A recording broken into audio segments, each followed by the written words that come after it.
Bueno, muy bien, queridos amigos, muy buenas noches. Bienvenidos nuevamente a una sesión más de nuestras conferencias previas a Cartagena 2021. Como de costumbre, queremos agradecer a todas las personas que nos acompañan hoy, a nuestro vicepresidente por Brasil, Osvaldo Rodríguez, que se ha tomado la tarea de presentarnos la numismática brasilera de manera muy concienzuda.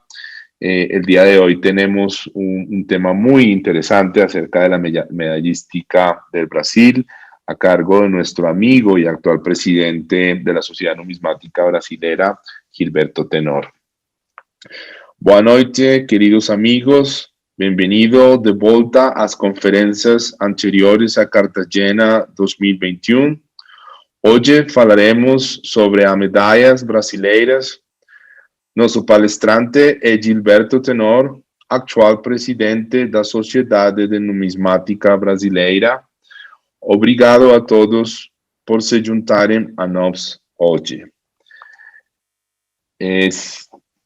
Nuevamente, gracias a todos y ahora le cedo la palabra a nuestro vicepresidente.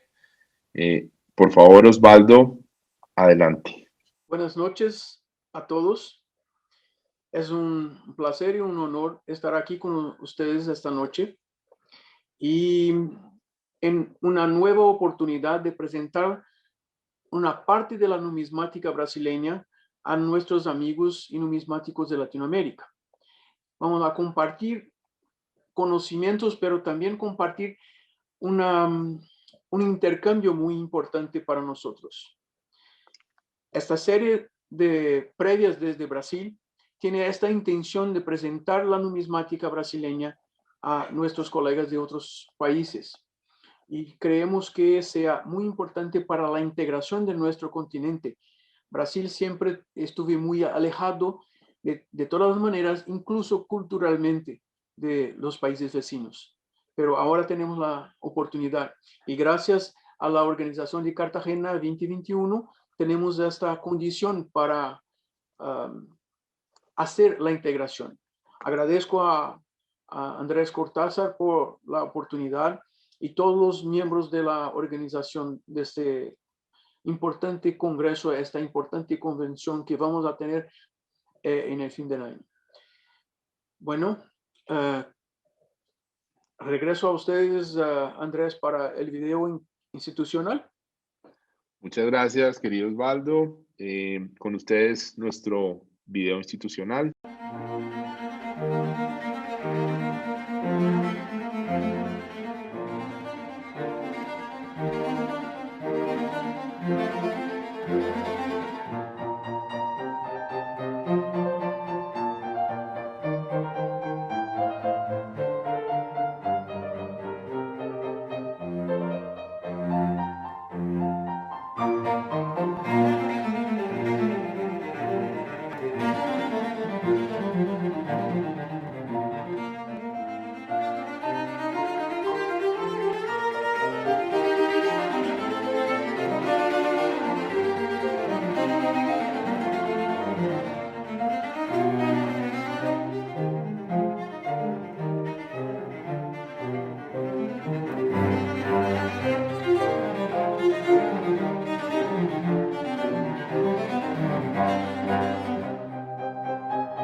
muchas gracias. Eh, Daniel Oropesa, ¿estás con nosotros? Te pediría que nos hagas una pequeña introducción hacia lo que va a ser Cartagena 2021 para los amigos que todavía no lo tienen claro. Así que, por favor, Daniel, adelante. Muchísimas gracias, querido hermano. Es un placer enorme acercarnos a la tercera Convención Internacional Cartagena 2021. Hago un saludo muy especial a todos nuestros amigos de habla castellana que se encuentran acá, mexicanos, brasileños, perdón, mexicanos, peruanos, colombianos, bolivianos, argentinos, chilenos y especialmente quiero dirigirme también a nuestros amigos de habla portuguesa que el día de hoy son anfitriones. Boa noite, queridos colegas brasileiros. Para mim é uma honra cumprimentar ao senhor presidente da Sociedade Numismática Brasileira, a comendador Gilberto Tenor, aos distintos diretores e associados e sócios e a todos os colegas numismatas que nos assistem nesta conferência. Desejo agradecer uma vez mais ao senhor Gilberto Tenor pela sua conferência, em especial ao meu distinto amigo Osvaldo Rodrigues Jr., por ter iniciando vínculos de amizade entre os numismatas do Brasil com os colegas dos outros países sul-americanos e ter sido um digno embaixador de seu país na grande convenção da Potosí 2016, da Arequipa 2018, agora Cartagena 2021, e fortalecer laços cada vez mais sólidos de gran conteúdo académico y cultural. Bienvenidos todos a Cartagena 2021. Muchas gracias, querido hermano, y felicitaciones por ese portugués tan fluido. Avanza nuestro programa del día de hoy. Te pido, querido Osvaldo, por favor, que nos hagas la presentación del perfil de nuestro querido amigo Gilberto Tenor. Así que, por favor, adelante, Osvaldo. Gilberto Fernando Tenor tiene 51 años, cumplido ayer. E hicimos muchas conmemoraciones desde ayer, incluso acá. Es asociado a la Sociedad Numismática Brasileña desde 1987 y participó de la directiva por 25 años, 8 años como presidente y regresó como presidente ahora. Es presidente emérito y asesor especial de la presidencia de la Sociedad Numismática Brasileña y hoy tiene una compañía de subastas, Tenor y Pelissari. También es embajador vitalicio de la Sociedad Filatélica y Numismática de Paraíba y miembro de directivas de 9 entidades culturales de filatelia y Academia de Letras. Es miembro de varias sociedades numismáticas, además de la brasileña, también de la paranaense, que es la segunda más grande de Brasil, la Asociación Filatélica y Numismática de Brasilia, el Club Numismático del Estado de Río de Janeiro, que es miembro honorario número 1, de la Sociedad Filatélica y Numismática de Paraíba, de la Asociación Americana de Numismática y del Instituto Uruguayo de Numismática. También representa a la Sociedad Numismática Brasileña en la Comisión de Filatelia y Numismática del Estado de São Paulo durante los años 2000 a 2004. Recibió algunos premios como la Medalla de Mérito Numismático de la Sociedad Numismática Brasileña en 2013 y otros homenajes, condecoraciones y comendas por el gobierno estadual y de varios municipios de Brasil y otras entidades culturales, incluso uruguayas y portuguesas. Mi querido presidente, le pido para empezar su ponencia, porque estamos todos acá esperando escucharlo y conocer la historia de las medallas y de la falerística brasileña. Por favor, abra su micrófono y podemos empezar. Buenas noches a todos.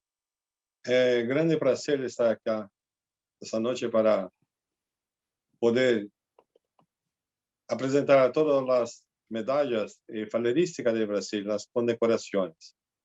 Agradeço a Daniel por sus palabras en portugués, que gostei mucho. Esperamos logo em Brasil.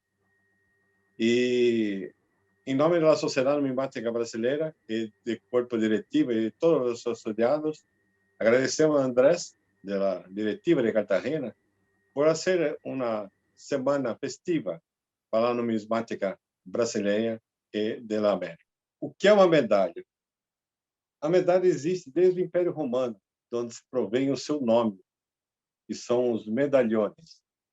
São grandes discos de bronze, onde seus registros mostram que a partir do século XV se começou a difundir o termo medalha, através de Pasinello. E o que são isso? São peças de metal ou não, sem um valor preciso e sem reunir os caracteres conhecidos e determinados pelo título, peso e tipo, que seria o caso de uma moeda. Estão destinados a um propósito comemorativo, religioso, artístico e de premiação. Vemos aí um medalhone de Trajano Décio, feito de a parte interna de um 2 sextércios, que circulou de 249 a 251 depois de Cristo. É uma peça grande, de 70 milímetros, muito bonita. Aqui no Brasil eu não conheço outra peça de medalhone. Fora eu já vi na Europa já peças dessa em museus, né? E é muito raro aparecer qualquer uma, mesmo em leilões. Pisanello. Quem foi Pisanello? No início da difusão das medalhas pelo mundo, foi através de Pisanello, no século XV. Ele era um pintor que queria superar-se e acabou descobrindo a arte das medalhas. Foi o principal artista que teve muitos seguidores e que difundiu a arte de gravar por toda a Europa. Mas ele sabia simplesmente pintar quadros, né? Ele não tinha a habilidade total com medalhas. Então, as primeiras medalhas dele não foram de alta qualidade, mas ele se aprimorou e começou a fazer as belas medalhas que nós vemos aí ao lado, que são medalhas encomendadas, né, por reis e de diversos países europeus. E depois ele conseguiu difundir isso aí por toda a Europa. O que são as medalhas? As medalhas são divididas em 3 partes comemorativas, que são as medalhas cunhadas para perpetuar algum evento ou indivíduo relevante. Aí nós vemos medalhas da parte superior da Sociedade Numismática Brasileira, ao qual nós cunhamos desde nossa fundação em 1924, e até hoje nós cunhamos todo ano e temos algumas especiais durante o ano. A parte de baixo nós vemos representações da Imperatriz Leopoldina e de nossa Princesa Isabel, cunhadas pela Casa da Moeda do Brasil, através do Clube da Medalha, que foi fundado em 1977 e até hoje desempenha um papel importante na medalhística nacional. Temos também as medalhas premiais. Toda e qualquer medalha premial entra como medalha. Pode ser prêmio de qualquer tipo, assim. Aí nós vemos o reverso de prêmios de exposições que tiveram em nosso Brasil Império, que o Brasil, ele nessa parte de exposições era muito importante. Todos os estados quase tinham as exposições de agricultura, móveis e objetos em geral. E hoje nós temos na Casa da Moeda do Brasil o ativo financeiro, que são as medalhas bullion, que são medalhas feitas em ouro, mas com um valor atrelado ao peso dela em ouro, que elas têm 1/4 de onça, 7,74 gramas. É uma grande maneira de difundir a numismática, a medalística e também o colecionismo de peças assim em ouro, né? Onde começa a medalística no Brasil? As primeiras retratações sobre o Brasil vêm da parte da invasão holandesa no Brasil, não cunhadas aqui, mas demonstrando o poderio holandês nas invasões. Foram várias medalhas cunhadas aqui, demonstrando todas as suas batalhas e tudo mais. Aí vemos Maurício Nassau com suas belas peças da Holanda, né? O Brasil, na verdade, começou a medalística com o Zeferino Ferrez, que apesar de não formar a parte da missão artística francesa em 1816, ele e seu irmão Marcos chegaram junto a um grupo comissionado pelo Conde Linhares e aqui pensionados pelo príncipe regente, pelos seus conhecimentos de gravador de medalhas. Todos os imperadores europeus adoravam esse tipo de reconhecimento, né? Zeferino Ferrez, quando se criou a Academia de Belas Artes, foi eleito para ser professor de gravação de medalhas. Posteriormente, as medalhas nacionais começaram a ser gravadas por Ferrez e seus discípulos na escola da academia, que contava com uma grande parte de material próprio e tudo mais para a confecção de medalhas. Tinha um balancinho ali. Assim como uma coleção de medalhas estrangeiras como referência, que a principal referência que existia são as medalhas europeias, principalmente as francesas e italianas.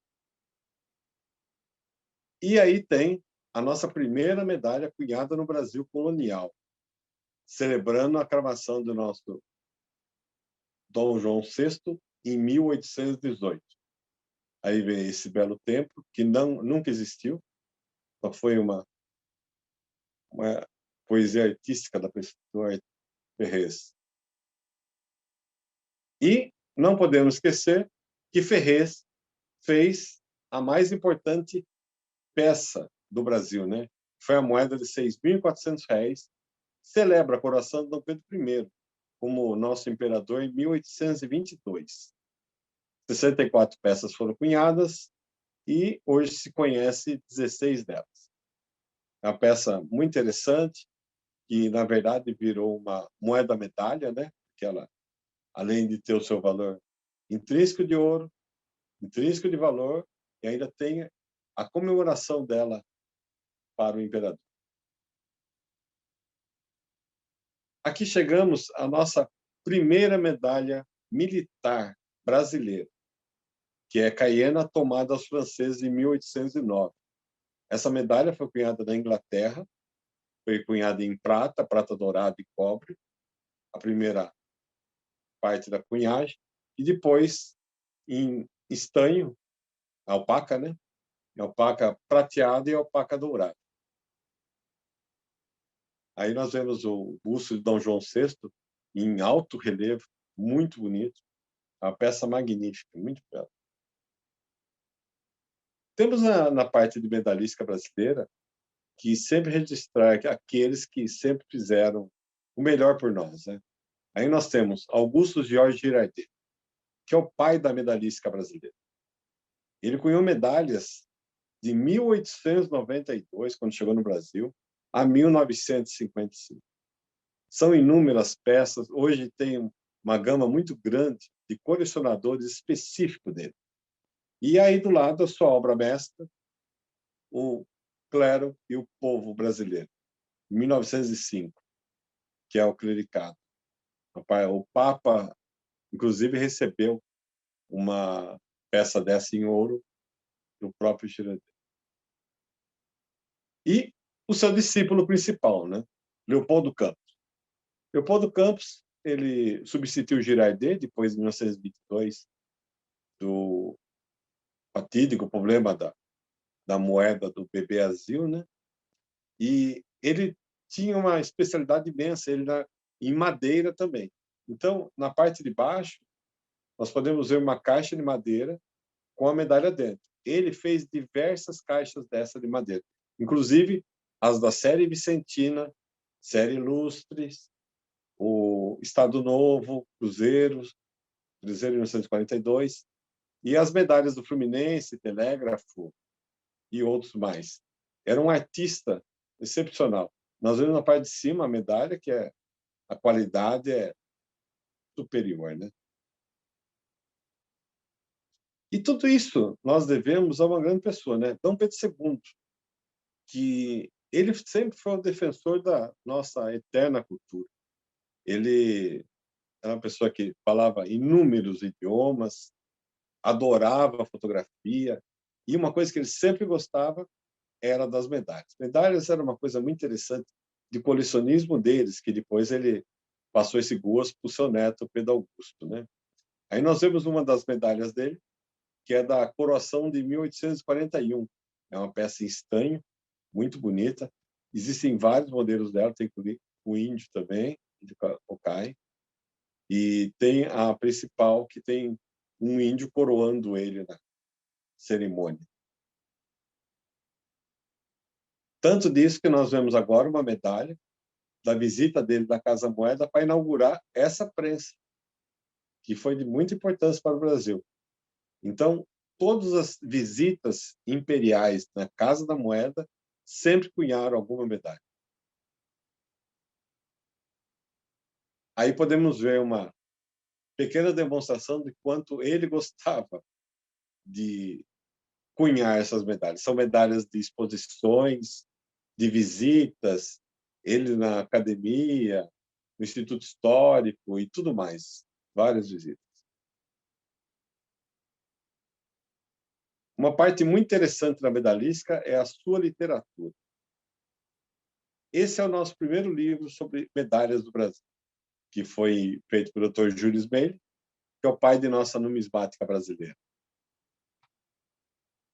Temos o catálogo das medalhas brasileiras, da Viscondessa de Cavalcante, mãe da medalística brasileira, que foram feitas 2 edições, em 1889, 25 exemplares, e essa, em 1910, em 2 volumes de 100 exemplares.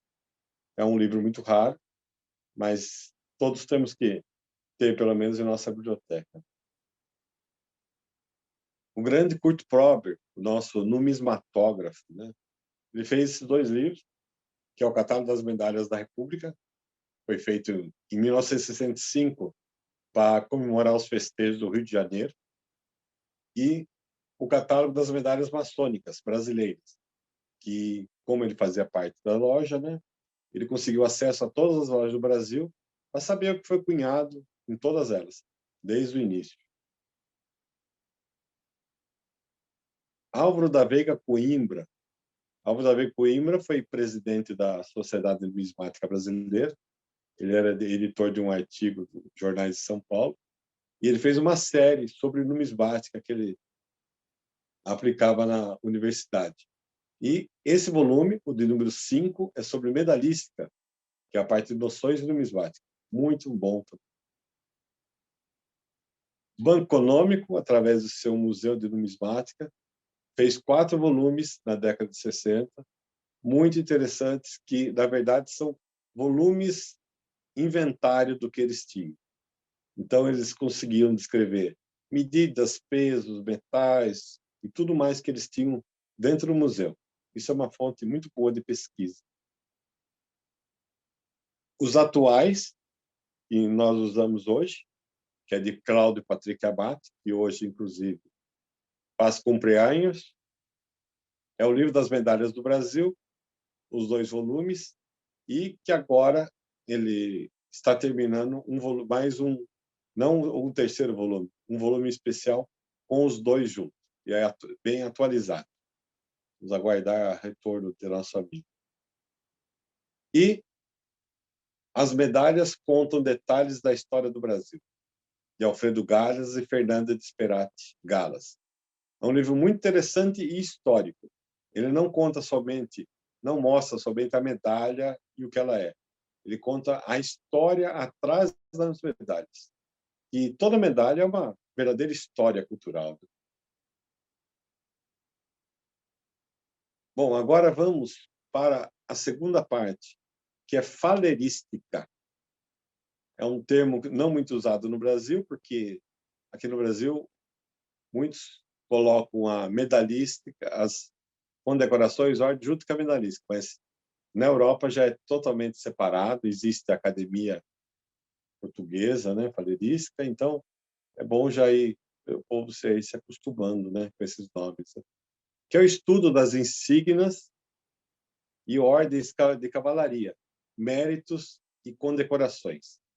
Essa importante e interessante expressão se originou na Tchecoslováquia, sendo utilizada pela primeira vez em 1937, derivado do latim falare.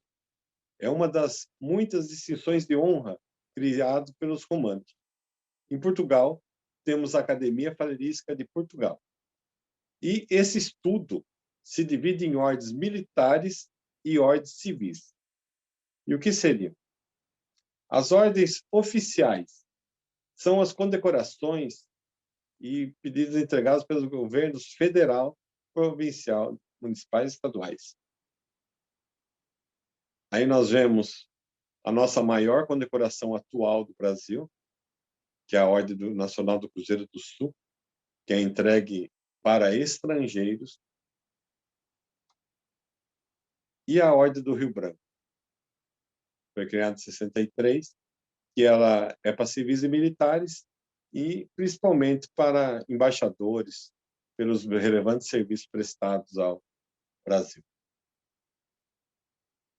E temos também as ordens militares, que são o mérito das Forças Armadas, o mérito militar, o mérito aeronáutico e o mérito naval. E as ordens civis. É toda e qualquer ordem entregue por entidades privadas. Esta aí em questão é o Mérito Numismático Brasileiro, que é entregue todo ano pela Sociedade Numismática Brasileira durante o Congresso de dezembro. Vamos agora voltar ao passado do nosso Brasil para entender o que foi feito já no passado aqui no Brasil na parte de falerística e ordens. Primeiro vamos às ordens militares portuguesas aplicadas ao Brasil. Toda e qualquer ordem, a maioria das ordens portuguesas sempre foram militares, mas com o passar dos anos ela foi modificada, né? Essa é a ordem do Nosso Senhor Jesus Cristo, que é uma ordem religiosa, mas que em 1843, aqui no Brasil, o Dom Pedro II transformou-a em civis e políticas, né? E ela é a ordem mais antiga que existe em Portugal, né? Desde 1319, e ela foi entregue no Brasil até 1889, com o fim do Império, em Portugal até 1910, e depois retornou e ela entrega até hoje. Hoje o presidente é o presidente da República que entrega. Ordem de São Bento de Avis. Essa ordem, ela sempre exclusivamente para serviços militares. Todo e qualquer militar do Império, pelos relevantes serviços, também com todos esses graus, era entregue essa medalha. Ordem de Santiago da Espada. Essa é a mais rara ordem aqui no Brasil. Muito poucos receberam ela. Ela foi muito difícil aqui no Brasil ser entregue. Inclusive falam que ela nem foi entregue a brasileiros, né? Porque é muito raro aparecer alguma dessas aí aqui no Brasil. Vamos agora às ordens portuguesas renovadas e criadas aqui no Brasil. A primeira dela, que é a Ordem da Torre da Espada, né? Essa ordem aí é muito interessante, ela, por causa que ela tem uma grande história, que nós vemos essa torre e a espada, porque era uma lenda que existia aqui na capital da Mauritânia, em Fez. Tinha um capitel lá, que tinha essa torre, né? Torre de capitel. Uma espada enterrada até a metade. E se algum príncipe fosse lá e arrancasse essa espada, se tornaria o dono de todo o império, né? É quase uma história do rei Arthur, que todos conhecem. Temos aí a Ordem de Nossa Senhora da Conceição de Viçosa. Essa daí é uma muito importante ordem brasileira que foi dada, ela tem a história dela ter sido perpetuada, é para perpetuar, na verdade, a memória da aclamação de Dom João VI, em 1818, né? E a Vila de Viçosa foi a sede que foi feita uma igreja por Dom Pedro II, ou em 1694, não o nosso Dom Pedro II, Dom Pedro II de Portugal. As ordens honoríficas do Império. Essa é muito rara também, que é a Ordem Imperial do Cruzeiro. Essa ordem foi instituída no dia da coroação de Dom Pedro I. Ela é muito rara de se encontrar no Brasil, porque foram dadas muito poucas aqui. Então, é uma peça muito interessante. E muito mais rara, 10 vezes mais rara que a outra, é a Ordem de Pedro I, que é o fundador do Império do Brasil. Essa daí, Dom Pedro I fez para perpetuar o Império, para dizer, para que todos soubessem da aclamação dele, como foi a independência. E as últimas peças dessa que apareceram no mercado foi da coleção do Guilherme Kinley, foi vendido no leilão do Rio de Janeiro pela Soraya Caos, que foi um verdadeiro deslumbre de preciosidades, né? A nossa mais linda condecoração que existe, que é a Ordem da Rosa. A Ordem da Rosa, ela foi instituída para comemorar o casamento de Dom Pedro I com Dona Amélia, em 1829, dia 2 de agosto. E ela é toda cheia de rosas em volta. Essa rosa, na verdade, é a cor do vestido, que era bem rosa, que a Dona Amélia desceu no Rio de Janeiro, quando desembarcou aqui para conhecer o Dom Pedro I. E, inclusive, vem escrito na condecoração Amor e Fidelidade. Todas essas condecorações, elas são de vários modelos. Podem ver aqui que são vários graus. Cada condecoração tem o seu grau de cavaleiro, de grão-mestre, de Gran Cruz, oficial, e tudo mais, dignatário. Ordens honoríficas da República. Quando do advento da República, em 1889, nós tivemos essa Ordem Civil do Cruzeiro. Pode ver que tem uma estrela vermelha na parte superior. Essa ordem durou somente 2 anos e foram dados para muito poucas pessoas que foram relevantes somente serviço durante aquele período. Mas logo depois ela foi recolhida, dando lugar à Ordem Nacional do Cruzeiro do Sul. Esse belíssimo colar, muito raro também de se achar.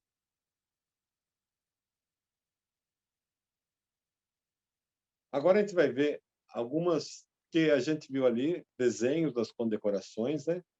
Então agora nós vamos ver as próprias condecorações imperiais. A Ordem Imperial do Cruzeiro. Todas as condecorações qualquer condecoração brasileira, elas eram mandadas fazer. Quando você ganhava somente o título, você nunca ganhava a medalha. Muitos até falam que o imperador que entregou tal medalha, dessas ordens, nenhuma delas foi ele que entregou. Pode ser até que a pessoa mandou fazer e mandou ele entregar, mas pediu para que o imperador entregasse, mas não foi nenhuma entregue por ele, né? Então, elas podem ser de todo e qualquer metal. Existia o modelo básico. A maioria das condecorações são de prata banhada a ouro, que dá o vermelho. Então, nós vemos aí, e pode ser feito com diamante, pedraria, tudo dependia de quanto a pessoa pudesse pagar, porque existiam as básicas também somente de prata. Então, era essa mesmo, a Ordem Imperial do Cruzeiro do Sul, é uma condecoração em prata, que tem um banho em ouro e esmalte. No centro, era para ter 19 estrelas, mas como eram feitos em vários joalheiros, então cada um fazia de um modelo. A nossa Imperial Ordem da Rosa, que é a mais linda condecoração que eu acho, pelo menos, né? Nós vemos aí à esquerda uma condecoração de comendador. Ela é prata banhada a ouro. O centro dela é em ouro, com as rosas e a parte branca e azul em esmalte. E a coroa também tem uma parte de esmalte verde, a parte interna. É uma placa. O da direita é uma boutonnière. Aqui no Brasil nós chamamos de pin. É uma miniatura para se colocar com um bottom mesmo, que nela nós vemos ali, ela é feita em ouro, e a parte dos laços internos são de porcelana. A miniatura, ela tem 2 centímetros, é mais rara que a própria Ordem da Rosa, que é muito pequena, né? Se perdia, né?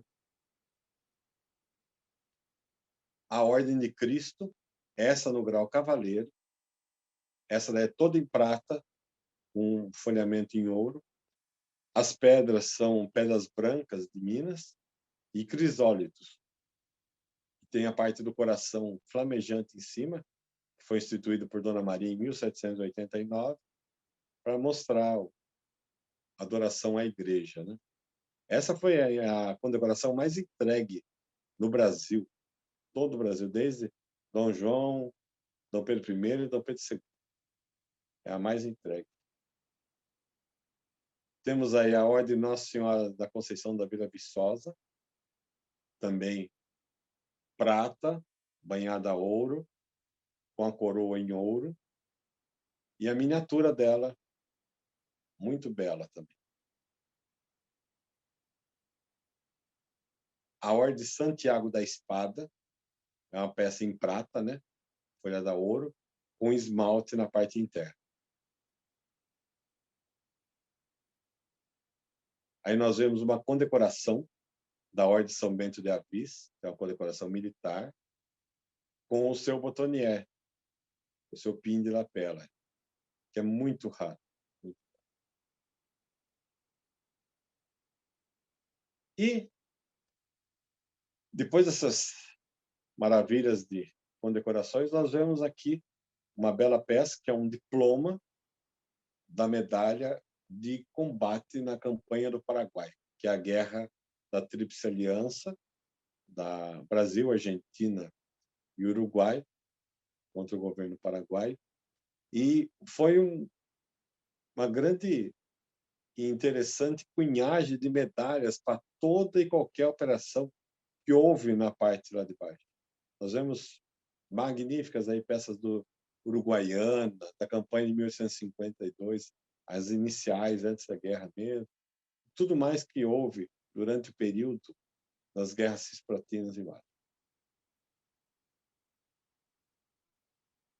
Novamente, citando literatura. Literatura é uma parte muito importante para isso. Esse é o melhor livro de literatura sobre ordens honoríficas do Brasil, Luiz Marques Poliano. Ele foi feito pelo governo Getúlio Vargas e entregue pelo Ministério da Guerra. Outro também, essa primeira exposição geral do Exército. O Exército na medalhística. Tem todas as condecorações que foram entregues no Império e República pelo general Cam Robert F. da Costa. E o melhor livro sobre condecorações e medalhas da Guerra do Paraguai, pelo Miguel Ángel Prate Mayanos, que nos deixou há pouco. É o melhor livro que existe sobre isso, sobre maneira maravilhosa a descrição e qualidade das peças. E o que existe também do colecionismo dentro da falerística. O que nós colecionamos aí também. Colecionamos isso. Esse é um decreto, o decreto original da criação da própria Ordem do Cruzeiro aí que está em cima. Ordem Imperial do Cruzeiro. É um documento de 1º de dezembro de 1822. as caixas que vêm as medalhas. Essas caixas da Ordem da Rosa, além de ser bonitas, são raríssimas. Então, às vezes, a gente até procura comprar em leilões somente a caixa, porque a caixa vale muito, muito. Vemos aí um diploma da Ordem da Rosa, assinado pelo imperador Dom Pedro II. Esse outro diploma também entregue a um conselheiro do Ministério da Guerra francês, assinado pelo imperador, em 1870. O diploma da Guerra do Paraguai, da medalha. Um outro tipo de diploma, esse da visita do rei da Bélgica, Albert, em 1920 ao Brasil. Ele ia vir para o Brasil fazer uma visita, então o governo brasileiro mandou o navio São Paulo para buscá-lo lá na Bélgica, trouxe até o Brasil, ele fez a visita e voltou para lá. Quando chegaram lá para deixá-lo, ele condecorou todos os tripulantes do navio. Esse é um certificado e a medalha dessa viagem.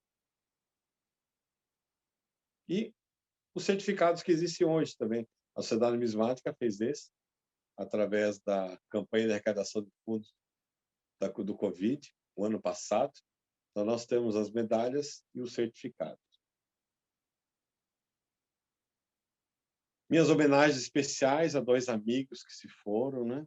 Fernando Tchau, que fazia uma pesquisa muito bela sobre as medalhas da campanha da independência brasileira, em 1823. Maravilhoso trabalho que ele fez.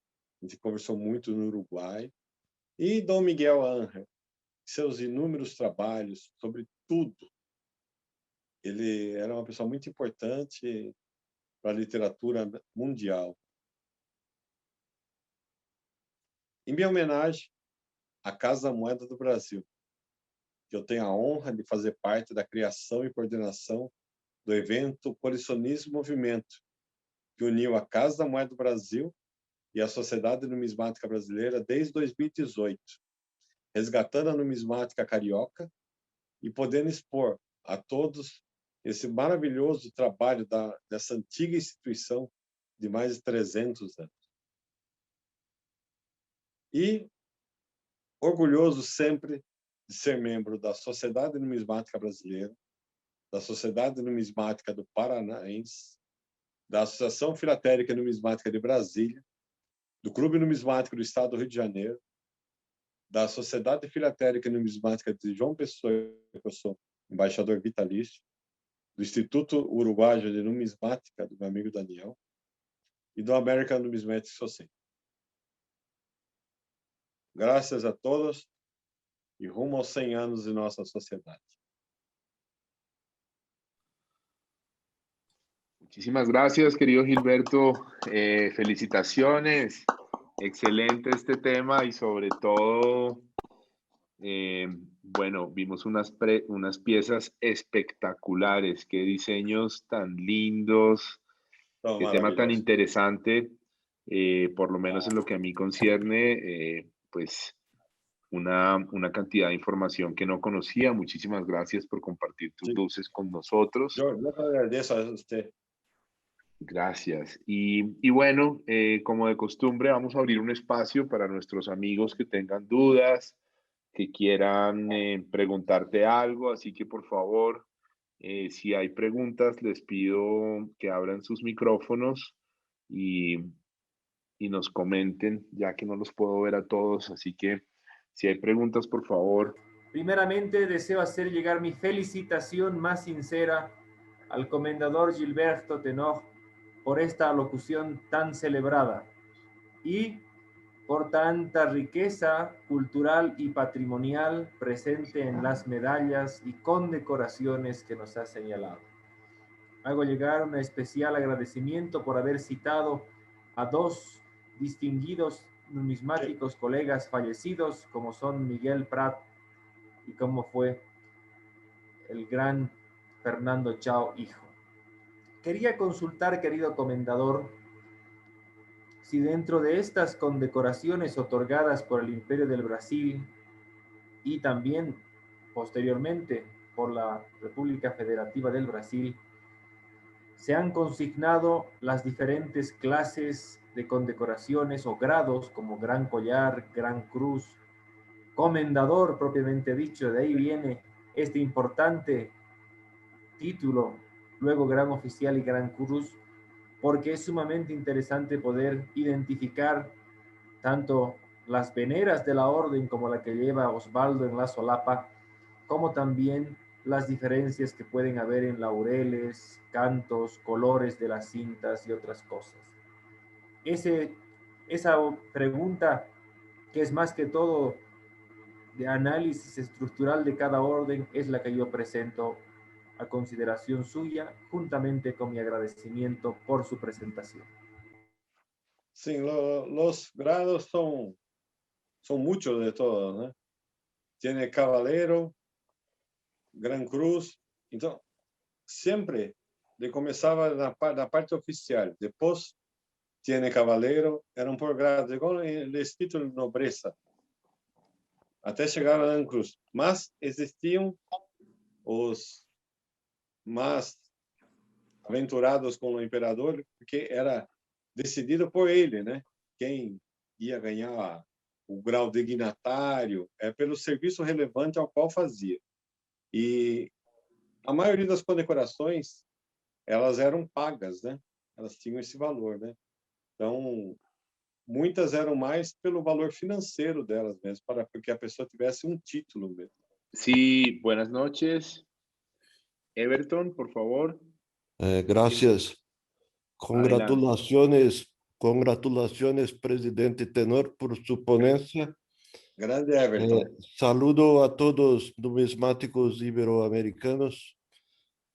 Gostaria que o presidente Tenor hablasse um pouco mais sobre a comenda da Vila Viçosa.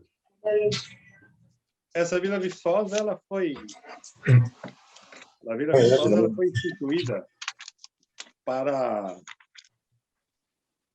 a aclamação de Dom João VI, né? Para celebrar sempre isso daí. A maneira a qual ela era entregue era pelo relevante serviço, mas todas elas, as condecorações, eram por relevantes serviços, né? Então, fica difícil saber qual foi a indicação, por causa que não existe, é muito raro os diplomas de Ordem de Cristo, São Bento de Avis, Santiago de Espada e tudo mais. Viçosa, eu nunca vi um diploma de Viçosa.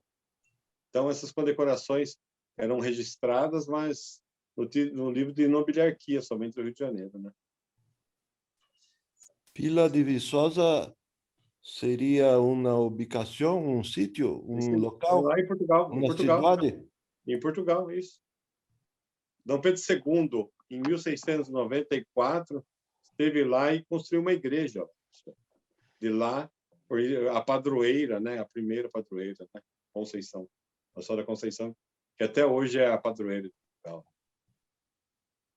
Ok, graças. Muito obrigado, por isso presidente. Que Portugal, os reis não usam coroa, né? Porque a coroa pertence à santa, né? Não ao rei. Ok, muito obrigado, presidente. Eu que agradeço. Muchas gracias por esa gran exposición. Siempre. Quisiera darle las gracias en nombre de la numismática colombiana, que estamos conociendo esas espléndidas medallas y condecoraciones, unas obras artísticas impresionantes. Gracias por darnos esos conocimientos y nos veremos en Cartagena. Sí, un abrazo claro. muy grande y muy obrigado. Sempre. Já hablo espanhol, português. ¿Hay alguna otra pregunta? Sim, eu tenho uma pergunta. Adelante. Alberto, Gilberto, nosso professor, vou falar em português com você. Sim. As mulheres tiveram participação, foram agraciadas com essas medalhas ao longo da história? Não, nunca vi nenhum. Nunca vi. Que eram mais... As bem antigas eram militares mais, né? Uma mulher mesmo. Ela pode... A única condecoração que acho que pode ter sido entregue, alguma coisa assim, é da Ordem de Cristo. foram muitas condecorações, né? Muitas condecorações. As outras eu calculo que não. Só é alguma coisa ligada à religiosidade. Isso aí poderia ser. Que é o restante, que você vê a de Cristo mesmo, só Dom Pedro I deu 2.630 condecorações. Então, a coisa era muito grande, né? Sendo que Dom Pedro II deu 6.700. É muita ordem de Cristo para todo mundo. Então, a parte feminina, se tiver, da parte de Cristo. Ok, obrigado. Eu que agradeço. Hay una pregunta ahí de Rubén Jagger en el chat sobre las condecoraciones de la Tríplice Alianza. Si Sim, eran solo militares o existían condecoraciones que recibieron los civiles en esta época. quase todos militares. Quase todos. Eu nunca vi nenhuma outra que você entregue a civis, porque eram específicas de combates, né? Todas elas eram de combates. Só se tivesse alguém que tivesse ajudado a Tríplice Aliança. Mas desconheço. Bueno, muchísimas gracias. Muchísimas gracias, Gilberto, nuevamente. Creo que ya ha pasado este periodo de preguntas y nuevamente debo agradecerle a Osvaldo por este viaje numismático con esa intención de integración entre Brasil y el resto de países de América Latina. Creo que han sido unas veladas verdaderamente inolvidables. Y la buena noticia es que todavía tenemos una conferencia previa a cargo de Brasil el día de mañana, en donde nuestro vicepresidente por Brasil, Osvaldo Rodríguez, también tendrá su espacio para compartirnos sus luces y hablarnos un poco más de la numismática brasilera. Así que les agradezco a todos por acompañarnos hoy, a nuestro disertante, a la Sociedad Numismática Brasilera, a Osvaldo y a todos los presentes nuevamente. Y les dejo las palabras de cierre a cargo de Osvaldo también, para que a propósito de su intervención de mañana nos extienda la debida invitación para que mañana estemos puntuales en la última presentación a cargo del Brasil. Adelante, Osvaldo. Gracias, Andrés. Bueno, quiero invitarlos todos a poner un poquito de atención a las monedas brasileñas, la historia de la acuñación de monedas en Brasil. Creo que voy a apuntar algunas cosas que sean de interés general de numismáticos latinoamericanos, pero también hacer unas distinciones y unos apuntes muy especiales sobre las monedas de Brasil. Espero todos mañana a las 9 horas de Brasil, 7 horas de Colombia, Perú y México. Pero México también tiene otro horario con 3 horas de diferencia al Pacífico. Así es. Como es Centroamérica. Entonces, bienvenidos todos mañana y nos vemos. Gracias por la atención y gracias por participar de esta presentación de nuestra numismática brasileña. Muchas gracias a todos por estar con nosotros esta noche y bueno, bienvenidos nuevamente todos como anfitriones de Cartagena 2021. Desde ya los estamos esperando con los brazos abiertos para nuestro encuentro continental. Gracias por estar con nosotros esta noche y nos vemos mañana.